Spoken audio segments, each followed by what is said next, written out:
بسم اللہ الرحمن الرحیم ایاک نعبد و ایاک نستعین۔ میرے پاکستانیوں، آج کل ایک پوری میڈیا کے اندر چلا ہوا ہے کہ جی شاہ محمود قریشی مجھے ملنے آئے اور وہ کوئی پروپوزل لے کے آئے ہیں -1 کی، کہ عمران خان علیحدہ ہو جائے تھوڑی دیر کے لیے اور پارٹی آگے بڑھ جائے۔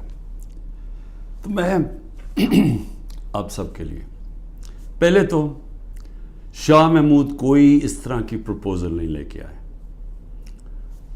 اور بات چیت ہوئی کہ ان کا جیل میں ٹائم گزرا، کس سے ملے، ہمارے کئی لوگ تھے جو ان سے ملنے آئے، تو وہ سب کی بات چیت ہوئی اور پھر آگے ہم نے کرنا کیا۔ لیکن میں آپ سب کو ذرا سمجھانا چاہتا ہوں کہ 2 طرح کی پالیٹکس ہیں، یہ آپ نے بڑا ضروری سمجھنا ہے، کیونکہ ایک پالیٹکس میں یہ -1 چلتا ہے۔ وہ کون سی پالیٹکس ہے؟ اس کو پاور پالیٹکس کہتے ہیں۔ وہ پالیٹکس ہوتی ہے اقتدار کی پالیٹکس۔ وہ پالیٹکس ہے کہ اگر عمران خان پرائم منسٹر بننا چاہے، اچھا جی ابھی اسٹیبلشمنٹ میرے سے ناراض ہے، چلو میں تھوڑا پیچھے ہو جاتا ہوں، پارٹی کو آگے کر دیتا ہوں، کوئی ڈیل کر لیتا ہوں، کوئی سمجھوتا کر لیتا ہوں، اور اس کے بعد پھر آگے جا کے دیکھیں گے کہ ابھی کسی اور کے حوالے کر دوں تو وہ اس کے بعد پھر میری باری آ جائے گی۔ اس کو پاور پالیٹکس کہتے ہیں۔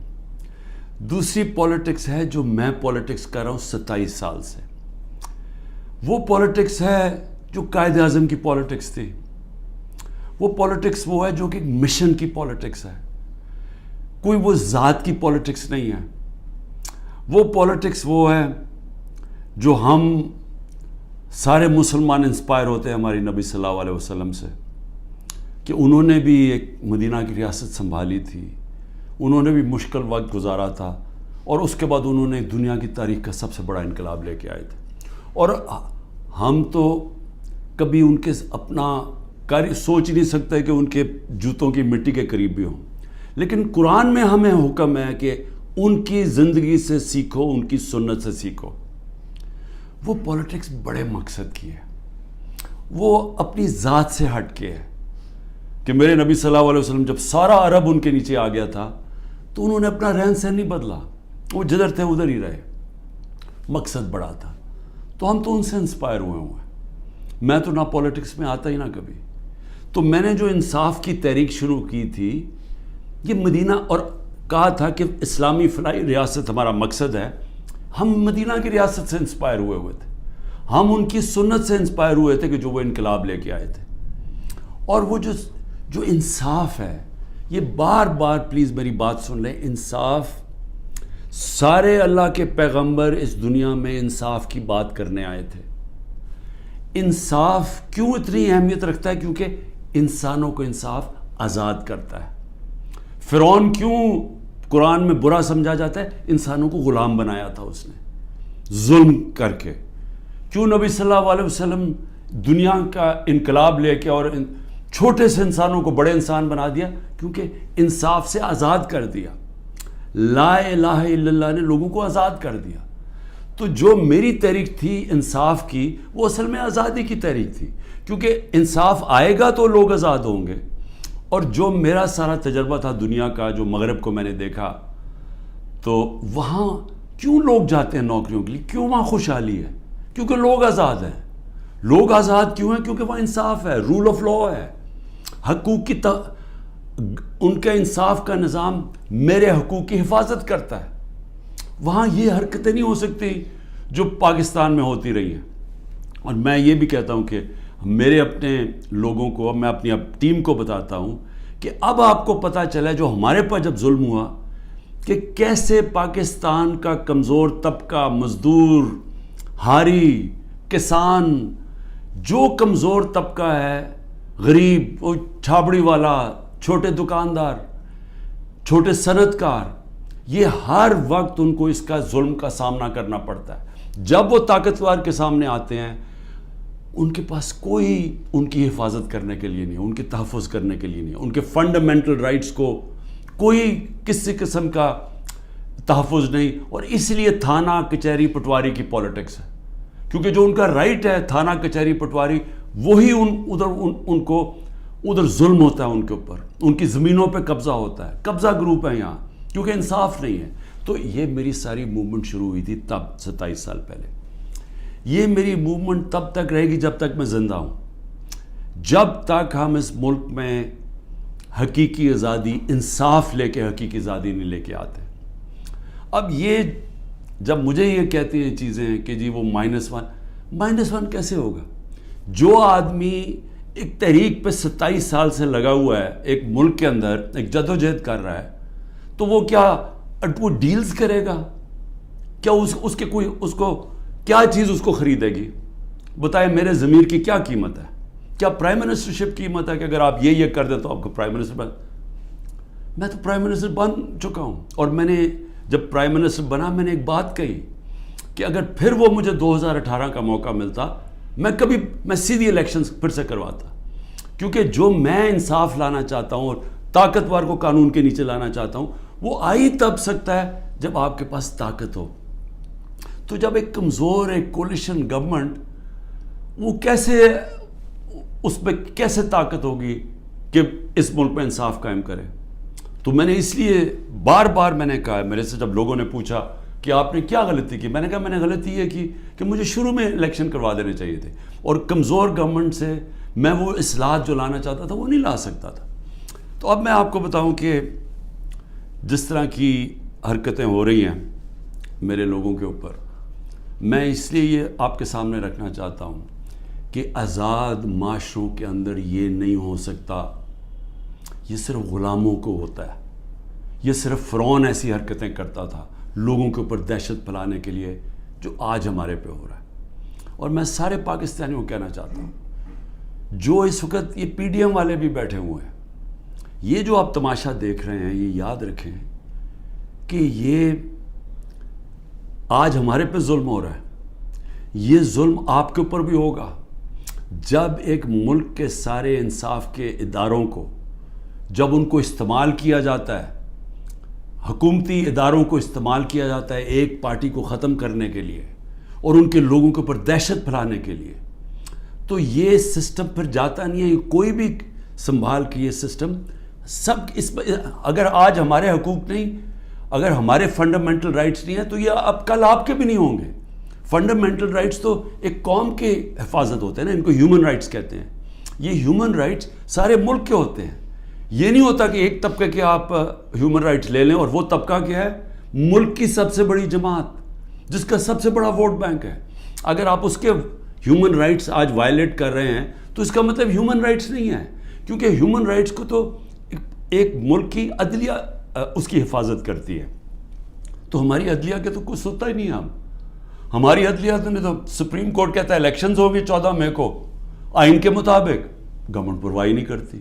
تو گورنمنٹ آگے کیوں الیکشن؟ یعنی یہ تو اس کا مطلب کہ اس وقت طاقت کی حکمرانی آ گئی, کیونکہ جب آپ آئین سے باہر نکل گئے تو قانون سے باہر نکل گئے, اس کے مطلب جو طاقتور چاہے وہ کرے گا, تو یہ سارے ملک کو افیکٹ کرے گا.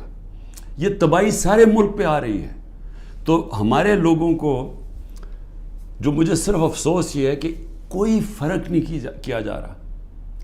جو تحریک انصاف کا ہے اور جو وہ کھڑا ہو کے کہنے کے لیے تیار نہیں ہے لیڈرشپ میں سے کہ میں پارٹی چھوڑ رہا ہوں, اس کے اوپر ہر قسم کا ظلم ہو رہا ہے.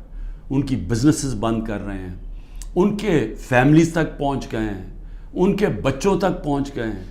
ہر قسم کی بلیک میل, رات کو گھس جاتے ہیں گھروں میں, گھر تباہ کر کے رکھ دیتے ہیں, لوٹ لیتے ہیں گھر, گھروں کو ڈاکہ مارا جاتا ہے, جو ملتا ہے اس کو پکڑ کے لے جاتے ہیں. اگر وہ سارے تو چھپے ہوئے ہیں, ان کے رشتہ داروں کو پکڑ کے لے جاتے ہیں. یہ تو بدترین دنیا کی ڈکٹیٹرشپس میں, یعنی وہ نظام جن کی دنیا مثال دیتی ہے, ہٹلر کا جرمنی, سٹالن کا رشیا, سوویت یونین, یہ ان خوفناک ظلم کے نظاموں میں اس طرح کی چیزیں ہوتی تھی جو آج ہمارے اوپر ہو رہی ہیں. میرے پاس عالیہ حمزہ کی بیٹیاں ہیں, میں نے کل ان کو ملا, 3 بیٹیوں کو. 1 مہینے سے اس کو بند کیا ہوا عالیہ حمزہ. کیا اس کا قصور ہے؟ اس کا والد وہ میرے پاس آئے, انہوں نے بتایا کیسے گھر میں گھس کے انہوں نے ساری چیزیں توڑ دی, ان کی ٹی وی توڑ دی, 2 آدمی انہوں نے لاٹھیاں پکڑی ہوئی تھی, جو چیز آئے توڑ کے چلے گئے, جو چیز 2-3 اچھی چیزیں پسند آئیں اٹھا کے لے گئے. تو یہ کون سے ملک میں ہوتا ہے؟ یہ غلام ملکوں میں لوگوں کو غلام بنانے کے لیے یہ ہو رہا ہے، یہ آزاد قوموں میں نہیں ہوتا. اور یہ جس طرف ہم اب جا رہے ہیں، یہ جو ظلم کر رہے ہیں، صرف اور صرف خوف پلا کے سمجھ رہے ہیں کہ یہ پارٹی ٹوٹ جائے گی، اور کئی لوگ چلے بھی گئے ہیں. لیکن کیا اب میرے سے پوچھیں کہ کیا مجھے اس سے کوئی فرق پڑ رہا ہے؟ 150 سے اوپر کیسز کر دیے، قتل کا کیس آخری کر دیا میرے اوپر. مجھے 19 بیلیں لیے میں نے ایک دن میں، یہ دنیا کا ریکارڈ ہے. اس کے بعد 4 گھنٹے نیب میں بیٹھا ہوں. 4 گھنٹے نیب نے میرے سے وہ جو سوال پوچھے، میں چیلنج کرتا ہوں کہ کسی عدالت کے اندر کبھی بھی یہ کیس کی کوئی اہمیت ہو جائے. کوئی کیس ہی نہیں ہے، کیبنٹ کا فیصلہ ہے، ساری کیبنٹ نے فیصلہ کیا. اب یہ دکھانا تھا کہ مجھے اس سے کوئی ذاتی فائدہ ہوا. کیا القاعدہ جو پہلا بن چکی تھی، شروع ہو گئی تھی یونیورسٹی، کیا وہ ایک ٹرسٹ ہے؟ وہاں غریب گھرانوں کے بچوں کو مفت تعلیم مل رہی ہے سیرت نبی پہ اور یہ جو ٹیکنالوجی کے اوپر. وہ ٹرسٹ ہے جس طرح شوکت خانم ہے. مجھے اس سے کیا فائدہ ہے؟ 1 روپیہ نہیں دکھا سکتے مجھے کیا فائدہ ہو، نہ ہی ہو. کسی ٹرسٹ سے کسی کو فائدہ نہیں ہو سکتا، ٹرسٹ ڈیڈ میں لکھا ہوا ہے. تو وہ کیسز بھی ہیں، قتل کا کیس بھی ہے، ہر روز کوئی نئے کیس آ جاتا ہے. عدالتوں کے میں چکر مار رہا ہوں، لیکن مجھے اس سے کوئی فرق نہیں پڑتا. میں ہر عدالت میں جاتا ہوں، ہر کیس میں جاتا ہوں، یہ بتانے کے لیے کہ میں قانون سے اوپر نہیں ہوں. جبکہ میرے اوپر یہ جان کے کیا جا رہا ہے، یہ مجھے خوف دلانے کے لیے کیا جا رہا ہے. میں یہ آج کہنا چاہتا ہوں کہ یا اس سے یہ سارے کیسز کریں، اور اس کیسز میں کیونکہ کسی عدالت میں کوئی سزا نہیں ہو سکتی، ملٹری کورٹس سیٹ اپ کیے ہیں. اپروور ڈھونڈے جا رہے ہیں جو کہ جی عمران خان نے ہمیں کہا تھا کہ وہ کور کمانڈر کا گھر جلاؤ، یہ کہیں گے، ان میں سے کوئی اپروور آ جائیں گے، مجھے ملٹری کورٹ میں لے جائیں گے، سزا ہو جائے گی. مجھے کوئی فرق نہیں پڑے گا. جو آدمی ایک مشن، جو 22 سال سٹرگل کر کے، جو جس کے پاس سب کچھ تھا، کوئی ضرورت نہیں تھی 22 سال سٹرگل کرنے کی، اگر وہ آج 27 سال کے بعد اگر کسی کا خیال ہے کہ میں جیل سے ڈر جاؤں گا، یا جو بھی ہے، جو 2.5 قاتلانے ہم دو میرے اوپر حملے ہو چکے ہیں قتل کرنے کے لیے، ایک مجھے وقت پہ پتہ چل گیا تو میں نے ٹی وی پہ بتا دیا کہ کیا کرنے جا رہے تھے. تو اس سے کیا فرق پڑے گا؟ جو قاتلانہ حملے سے نہیں ڈرتا تو وہ کس سے اور ڈرے گا؟ لیکن اس سے بھی زیادہ گھٹیا پان میری بہنوں تک پہنچ گئے ہیں. میری بیوی کے اوپر کیس، ٹرسٹی ہو کے اس کا وارنٹ کا، ایک ٹرسٹی کو 1 پیسہ نہیں مل سکتا، کیونکہ وہ سیرت نبی میں بہت ان کی سٹڈی ہے، وہ انٹرسٹڈ تھی القادر یونیورسٹی، وہ ٹرسٹی ہے، اس کے اوپر وارنٹ نکال دیا. میری بہنوں کے اوپر میں صرف یہ بتا رہا ہوں کہ کس لیول پہ پہنچ گئے ہیں. ایک بہن کا بیٹے کے اوپر وارنٹ نکالا ہے، اس کا خنسامہ اٹھا کے لے گئے، وہ بیٹا نہیں تھا. خنسامہ جب واپس آیا، وہ آئی سی یو میں 2 ہفتے سے پڑا ہوا ہے، آئی سی یو کے اندر خنسامہ، اسے پتہ ہے کیا کیا وہاں جیل کے اندر. ایک بہن اس کی بہو کے پاس پہنچ گئے کہ جی آپ کوئی جیو فینسنگ میں آپ کہیں تھی، اس کے پاس پہنچ گئے. ایک بہن اس کی زمین اس کے اوپر اینٹی کرپشن پہنچ گئی ہے. میں نے اپنی بہنوں کو ویسے کہا، میں نے کہا دیکھو ملک سے باہر چلے جاؤ. وہ تینوں کھڑیاں، نہیں ہم فیس کریں گے، ہم نہیں جاتے. مجھے کئی دفعہ جی عمران خان آپ ملک سے باہر، میں کیوں ملک سے باہر جاؤں گا؟ یعنی میں نے اگر کوئی کرپشن کی ہوتی تو میں بھی شاید جس طرح یہ بھاگ جاتے ہیں، جب ان کے اوپر اقتدار سے نکلتے ہیں سب باہر بھاگ جاتے ہیں، کیونکہ ان کے کیسز ہوتے ہیں، باہر بھاگتے ہیں کیسز رک جاتے ہیں. میں سارے کیسز فیس کروں گا کیونکہ میں نے کوئی غلط کام نہیں کیا. مجھے پتہ ہے اللہ الحق ہے. یہ خود ہی جب یہ جو کوئٹہ کا مرڈر کیس کیا، یہ خود ہی ذلیل ہو رہے ہیں اس میں. سب کو پتہ ہے، کوئٹہ کے اندر سب کو پتہ ہے کہ ان کی دشمنی تھی. میں پھر آگے آپ کو کہوں، اب آگے کیا راستہ ہے؟ ملک کا راستہ آگے کیا ہے؟ میں جو یہ ان سے بات کرتا ہوں کہ میرے سے بات چیت کرو، کوئی بات چیت نہیں کرتا. میں اپنی اسٹیبلشمنٹ آرمی چیف سے اسے کہتا ہوں کہ بات چیت کرو، کوئی بات چیت کرنے کے لیے تیار نہیں ہے. میں اپنی ذات کے لیے آپ سے بات نہیں کرنا چاہتا. مجھے آپ کچھ نہیں دے سکتے.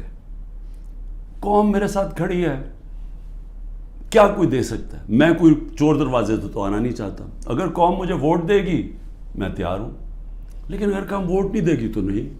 اللہ نے تو سب کچھ, میں وہ اللہ نے کا شکر ادا کرتا ہوں ہر وقت کا جو اس نے مجھے دیا. لیکن میں بات کرنا چاہتا ہوں کہ ملک تباہی کی طرف جا رہا ہے. یہ جو بجٹ آیا ہے, اس بجٹ کے اندر ذرا آپ کو سمجھ آ جانا چاہیے کہ ہم اب کدھر ایک دلدل کے اندر دھستے جا رہے ہیں. آپ یہ سوچیں کہ فیڈرل گورنمنٹ جو سارا جب وہ پیسے دے دے گی صوبوں کو, جو 5,000 ارب روپیہ صوبوں کو جب جائے گا, تو فیڈرل گورنمنٹ کے پاس جو پیسہ بچے گا اس سے زیادہ جو ہمارا سود دینا ہے, ہم نے قرضوں کے اوپر سود دینا ہے, وہ سود اس سے زیادہ ہے. 7,300 ارب روپے کا سود دینا ہے. مشکل سے فیڈرل گورنمنٹ کے پاس بچ جائے گا 7,000 ارب سے بھی کم, تو سارا پھر ملک قرضوں پہ چلے گا. ہم نے 3.5 سال میں 18,000 ارب 18,400 ارب قرضہ لیا تھا. 18,400 ارب قرضہ 3.5 سالوں میں. انہوں نے تقریباً 15,000 ارب قرضہ ایک سال میں لے لیا. تو یہ قرضے چڑھائے جا رہے ہیں, انڈسٹری بند ہو رہی ہے. گروتھ ریٹ جو تھی جس سے دولت میں اضافہ ہوتا ہے وہ 6.1% سال پہلے تھی, آج وہ پہنچ گئی ہے 0.3 پہ. تو جو دولت ہے اس کے اندر تو کمی ہو رہی ہے, قرضے بڑھتے جا رہے ہیں. ڈالر کدھر سے آئیں گے؟ انہوں نے 25-30 ارب ڈالر ایک سال کے اندر دینے ہیں, وہ کدھر سے آئیں گے؟ تو میں آج اس لیے یہ سوال پوچھ رہا ہوں کہ کوئی تو روڈ میپ ہوگا نا. ابھی تو روڈ میپ یہ ہے کہ کسی نہ کسی طرح عمران خان کو ختم کرو, اور اگر P T I Imran Khan سے تو اس کو ختم کرو. تو ابھی تو یہ ون پوائنٹ ایجنڈا, ساری ایجنسیز, سب کچھ, سارے ملک کے ادارے وہ اسی پہ لگے ہوئے ہیں کام کرنے. لیکن میں سوال کچھ اور پوچھ رہا ہوں. میں یہ نہیں کہہ رہا کہ کریں, ہم کھڑے ہیں. اس میں سے ایک آپ یہ کرم کر رہے ہیں کہ میرے جو نظریاتی لوگ ہیں وہ نظر آنے شروع ہو گئے ہیں کہ وہ نظریاتی لوگ کون ہیں, اور وہ نظر آنا شروع ہو گئے کہ جو ہمارے ساتھ اور مقصد کے لیے آئے تھے, ان نظریے کے لیے نہیں آئے تھے. تو ایک تو آپ فائدہ کر رہے ہیں کیونکہ صرف نظریاتی پارٹی اب پاکستان کو اس دلدل سے نکال سکتی ہے. لیکن نکالے گی کیسے؟ میری آخر میں بات سن لیں, ایک ہی طرح ہم نکلیں گے. ہمیں کوئی اب باہر سے پیسے دینے کے لیے تیار نہیں ہے. ہمارے جو دوست ملک ہیں وہ بھی پیسے دینے کے لیے نہیں تیار. میرے لیے جو سب سے زیادہ شرمندگی ہوتی تھی کہ جب میں اپنے دوست ملکوں سے پیسے مانگنے گیا ملک کے لیے, کیونکہ دیوالیہ نکلا ہوا تھا ہمارا, تو اس وقت ملک ہمارے پاس تو سب سے بڑا بیرونی خسارہ چھوڑ کے گئے تھے یہ نون لیگ والے, یہ اسحاق ڈار. تو ان سے پیسہ مانگنا سب سے شرمندگی تھی. اب کیسے نکلنا ہے میں آپ کو بتاتا ہوں کیسے نکلنا ہے. اس میں ایک سورس ہے اوورسیز پاکستانی, یہ یاد رکھ لیں. بیرون ملک پاکستانی آپ کو نکالیں گے ادھر سے, اور بیرون ملک پاکستانی کیسے نکالیں گے؟ میں نے پھر سے آپ کو کہتا ہوں کہ 16,000 پاکستانی امریکن ڈاکٹرز, ان کی نیٹ ورتھ 200 ارب ڈالر ہے. ہم آئی ایم ایف سے 6 ارب ڈالر کی پیچھے ان کے منتیں کر رہے ہیں کہ کسی طرح دے دیں ہمیں. 200 ارب ڈالر ان کی ہے, یہ صرف 16,000 ہے. 1 کروڑ باہر پاکستانی بیٹھا ہوا ہے. اگر ہم کسی طرح ان کی انویسٹمنٹ لیں, وہ یا سرمایہ کاری شروع کر دیں بجائے دبئی میں کرنے میں اور دنیا میں اور ملکوں میں کر رہے ہیں, اگر وہ سرمایہ کاری شروع کر دیں, آپ یقین کریں یہ ملک اتنی تیزی سے اٹھ سکتا ہے, کیونکہ ڈالر اندر آنے شروع ہوں گے, نوکریاں ملیں, اور وہ آنا شروع ہو گیا تھا.